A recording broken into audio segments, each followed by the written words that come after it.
Hey, what's up, everybody? This is Joe Tossi from TechTables.com, and you're listening to the Public Sector Show by TechTables. This podcast features human-centric stories from public sector CIOs, CISOs, and technology leaders across federal, state, city, county, and higher education. You'll gain valuable insights into current issues and challenges faced by top leaders. Through interviews, speaking engagements, live podcast tour events, we offer you a behind-the-mic look at the opportunities top leaders are seeing today. And to make sure you never miss an episode, head over to Spotify and Apple Podcasts and hit that follow button and leave a quick rating. Just tap the number of stars that you think this show deserves.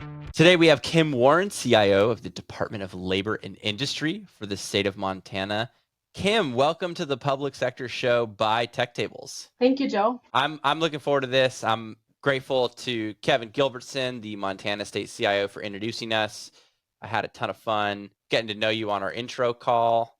But for those who don't know you quite yet, for the audience, can you just give a brief background with your 30 years with the state? Now, a quick word from one of our brand partners. Nagarro is a leading provider of digital government services, partnering with state, local, and federal clients on some of their most strategic technology projects. Nagarro offers expertise in digital services, legacy modernization, case management, data and AI, service desk, cybersecurity, and more. Check out nagarro.com. That's Nagarro.com. My name is Kim Warren, and I am the CIO, or the Technology Administrator, for Department of Labor and Industry. I have been with the state for almost 30 years. And one thing about me is I do love Starbucks, as you can see. Okay, she's not getting off the hook that easy. Yeah, we're on the podcast. Kim, what's your favorite Starbucks drink? So love Starbucks. Oh, let's see. I do love Americanos, but I try to stay away from those because of all the sugar. Let's see, dark mocha. Dark mocha. I think the dark mocha's got more sugar in it than the Americano, unless you're like my mom, or when she was alive, she was dumping the sugar into her Starbucks drink. Okay, that is fantastic, because at some point, I will remember this. I will throw this in my second brain, which is my Notion database, and it's like Kim Warren loves Starbucks Americanos / dark mocha. And it'll be like 6 months from now, and we'll just run into each other, and I'll just say, "Hey, Kim, I was thinking about you." And you're going to go, "How did you remember?" All because I had Starbucks. Jot those down. Love it. We'll jump right in to the podcast. On our intro call, you had mentioned that the governor has tasked the state of Montana with digitizing everything. It was a great task. Love that. Walk us through 1 to 2 specific examples of ongoing digitization projects in Montana and how they're going to benefit the folks in the state. All right. So let's see. When the governor took office, he inherited a state very much stuck in the era of snail mail, paper forms, printed documents. In a state like Montana, where citizens can literally live hundreds of miles from the nearest state office, this could be a real burden for the families who need those services. One of his first directives in taking office was to bring state government into the 21st century, pretty much asking agencies to begin the process of digitizing thousands of forms and for the use of our citizens every day. At the Department of Labor and Industry, the first challenge we really had was getting a handle on exactly what those forms were. All 3 of our customer-facing divisions had organically really generated hundreds of different forms. And the first step was an effort to get an inventory of and gain an understanding of how big that project was. We had our inventory, we put together our inventory, and the next steps was determining what platform made the most sense for each of those forms, and were the forms even needed? There's thousands. Can we get rid of some of those? Many of the forms are going to be built in ServiceNow. We also use a solution called Acela for much of our professional and occupational licensing. And it turned out to be a very versatile tool for us in that process. For example, we found a whole bunch of processes for our licensees. Those could be plumbers, electricians, hairdressers, any type of licensed professional. And a bunch of these processes for applying for and updating their licenses required paper forms. By putting these forms in Acela, the citizens can complete most of these transactions digitally. It's faster and easier for them. It's far easier and cheaper for us to process.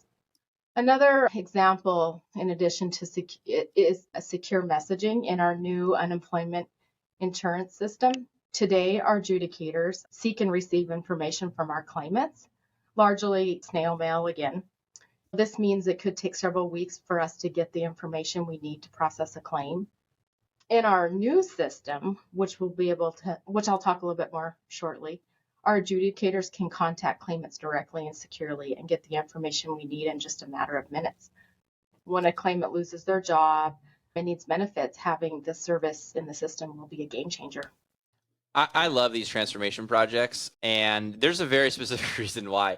While I don't live in the state of Montana, I can empathize with all of the transformations that are happening, especially on the business side, because I consume services. Citizens are on the other side of the equation, consuming the services. And so in my case, I consume both personal in the state of California and business services. And so, for example, I have an LLC, I have an S Corp. And sure. There are a lot from taxes to other filings and paperworks.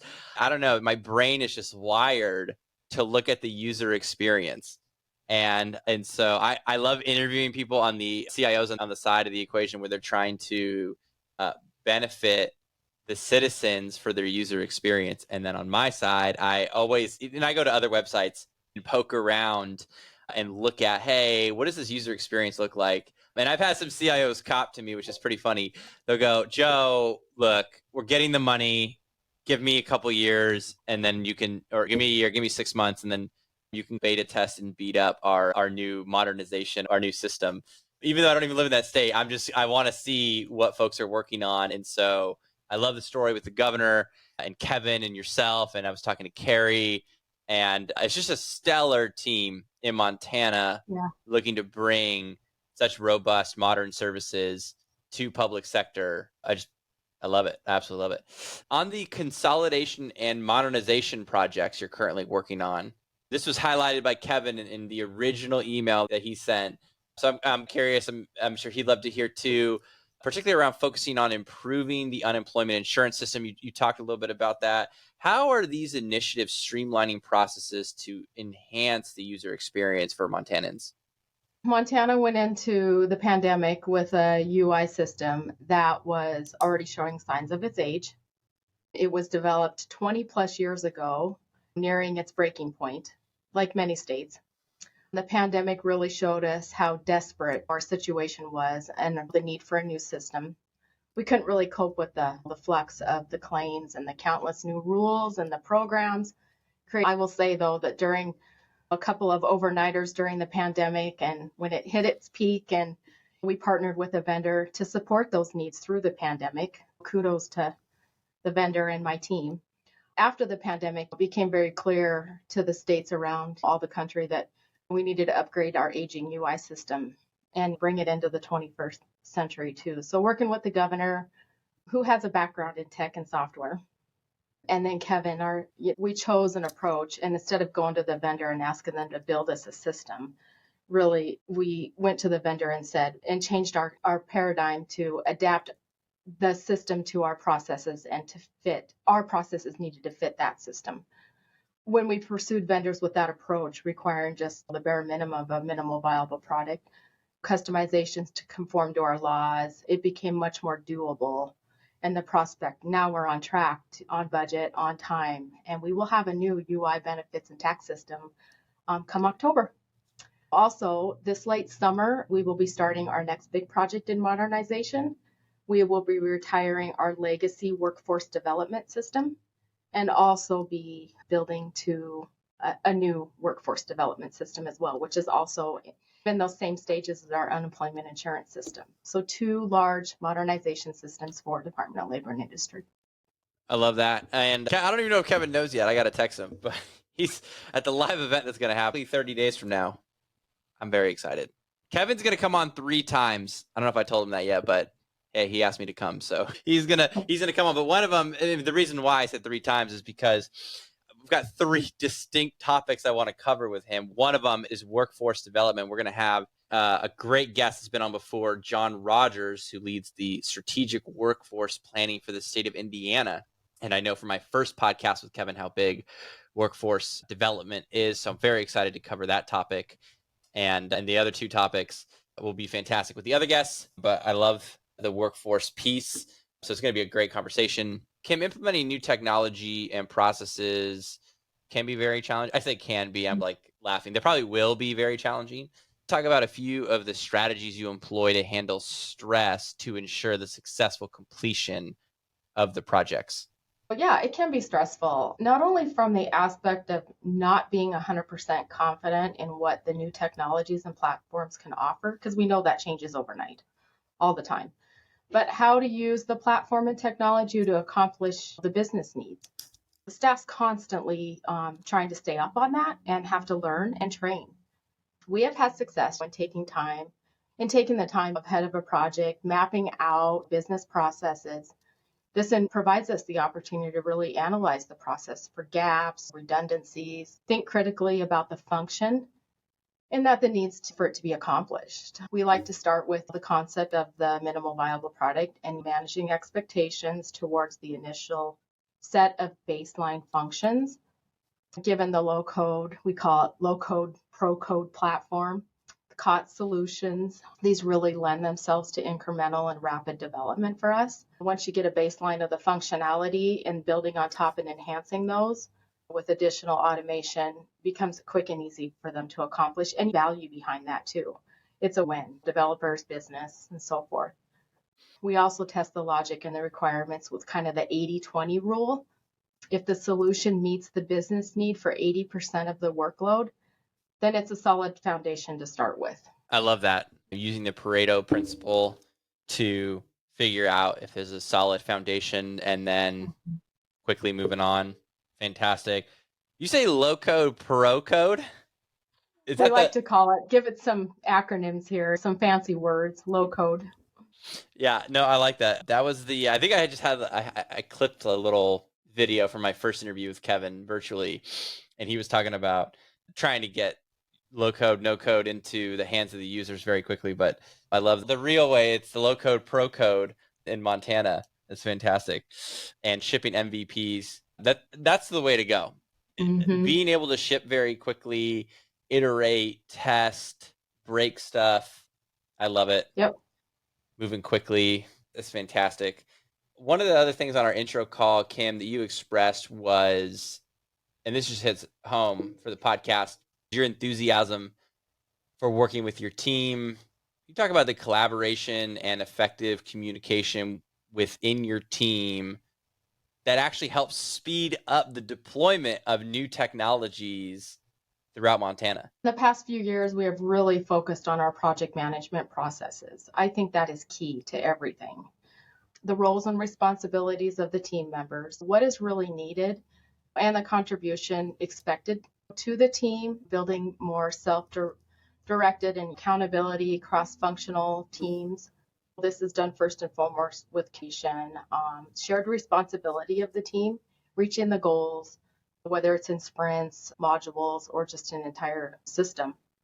Watching our cross-functional project teams work to agree on a solution and priorities and work to meet those, to beat timelines is exciting to watch. This minimizes the time and effort to escalate the decisions to management. It allows the team to be flexible, to accomplish more in the time frame allowable without the additional churn and thrash and everybody not being on the same page. At the end of the day, though, when a project team hits a phase of performing, the good work and the progress seems ongoing. They're excited. The quality of the project, the work improves. Task and time management skills are exercised in a way that provides the best outcome for the technical side, the business side, and the end results for the citizens of Montana. It's delivery on time, on budget. They see results, execution. I just want to hammer home a little bit on the see results and the execution. Could you maybe talk about how past execution, I mean, with 30 years of experience in being able to get projects delivered and executed on, how that just provides, as I'm a high school basketball coach, I would call that street cred, how that would provide street cred for the next project when you're trying to go get funds for that. Could you maybe just talk about that for a little bit? I think in the past, it's been We haven't been able to deliver rapidly in the past, or we didn't know how to do that. Now we know we've changed the culture, we've changed how we develop. And so we're seeing iterations of more experience and able to deliver more rapidly. So we're seeing results faster. I love it. That's always improving. I just had a podcast. This is number 3 today, Kim. Had a podcast earlier with the director of infrastructure for the city of Houston. I was talking to Bert, and it's a lifelong journey. You're just about improving, getting better. No one walks in on day one and knows everything. And so whether that's presentations or the infrastructure for the city, it's all about just improvement, getting better and growing. And that's what, For me. and learning from each other. That's exactly right. And that's just what makes the job fun. And it's great to look back and see what improvements you have, and seeing new ways to win is always a blast. And I'm sure as the leader of the team, that's fun for you to see the folks on your team, and you can help speed them up also, which is always a blast. Speaking of your team, one of my favorite questions I've been incorporating recently. Let's brag about your team. Kim, share with us a win or two that you would love to spotlight or brag about. A win that comes to mind really was moving the first of some of our several legacy systems for one of our divisions called the Employment Relations Division, which is now formally the Employment Standards Division, into what we call the Acela platform, which is our business and licensing platform. Initially, this was an effort that we tried to leverage a platform that met several critical limitations and issues, live and learn, but that's all good too. We learn from our mistakes. Switching over that challenge to leverage the Acela platform and watching the team really embrace the roles and the responsibilities, leveraging the confidence and the knowledge of the Acela platform made it like night and day, and the difference. In less than a year, we were able to accomplish that we weren't able to accomplish in a 2-year period. So it grew their confidence in this new Acela environment. Since then, the team, really tech and business, have continued to trend by identifying the roadmap and develop more functions, remove legacy apps into this, modules, all those kind of things. And it reduces our tech liability, the tech debt, which I call tech debt, and get rid of all of that. Maintenance, of course, then goes down. Our team has really embraced the challenges of the new technologies, leveraging process and tools. I really commend the entire staff, all the way from project management, the developers, all of our leadership, even the business folks, and their willingness to learn and adapt and move things through the new culture of developing and supporting through COTS solutions on the COTS platforms. It's fun to watch them grow and learn in this environment. IT shops require themselves to be a champion of change. People don't like change. I think that's pretty cool that I have a staff that is up for that challenge. It's a blessing. My staff is amazing, and I love to watch them grow. So yeah, it's pretty cool. Okay, so I love this. And I love this phrase that you just used, champion of change. How do you go about, as a leader, how do you go about initiating that conversation? Because I'm in the firm belief that it starts with the people and the team before it starts with the technology. And so champion of change is always very hard. It's difficult. Nobody wants to change, right? What can we do to make it better? How do we make this grow? They're up for it. That's the thing. These young, they have aspirations. They come to me with lots of exciting things. So, okay, so they're open-minded. They're innovative, they're excited. So I love these. I'm just jotting these characteristics down as I'm talking to you because I love this. So open-minded, innovative. Seems like the team is highly teachable. I think that's another. Teachable. They're willing to learn. They love the challenges. That they want to train.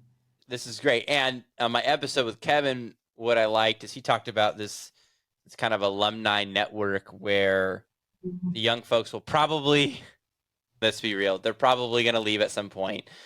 Very few folks stay for a very long time, but almost this ecosystem where they'll come back to the state government maybe in 30 years or 20 years, and they're serving and they have the opportunity. Kim, this is a fantastic conversation. I really appreciate you coming on and sharing. There'll be a lot of CIOs who always love to hear what other projects are happening across the United States, what's happening in different states, how states are modernizing. And I know the conversation will be very beneficial to everyone in the audience. So I appreciate you coming on and being open. I know probably podcast is not your thing. So I appreciate you coming on. Yeah. Thank you. I had a blast. And when I meet you at some point in person, Americano or that dark mocha, I think I'm going to have to give you the dark mocha because that one seems a little tastier. So thank you for coming on the podcast and have a fantastic rest of the day. Thank you, Joe. I appreciate this opportunity very much. This was fun. Hey, what's up, everybody? This is Joe Tossi from TechTables.com, and you're listening to the Public Sector Show by TechTables. This podcast features human-centric stories from public sector CIOs, CISOs, and technology leaders across federal, state, city, county, and higher education. You'll gain valuable insights into current issues and challenges faced by top leaders. Through interviews, speaking engagements, live podcast tour events, we offer you a behind-the-mic look at the opportunities top leaders are seeing today. And to make sure you never miss an episode, head over to Spotify and Apple Podcasts and hit that follow button and leave a quick rating. Just tap the number of stars that you think this show deserves.